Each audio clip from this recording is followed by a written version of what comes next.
señoras y señores, intentaré responder a una pregunta relativamente frecuente y algo morbosa, ¿por qué no?, de cuánto cuestan les Corts a los ciudadanos.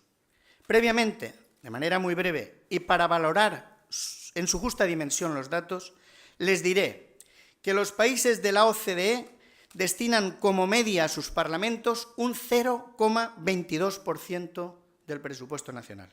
En Estados Unidos, 0,20%. En Francia, 0,23%. La Generalitat Valenciana destina un 0,16% de su presupuesto al funcionamiento de les Corts. Y calculando por habitante, per cápita, en 2014 les Corts han costado a cada valenciano 4,6 euros al año. Es decir, 38 céntimos de euro al mes. Aún así, y tristemente, supongo que alguno dirá que es caro.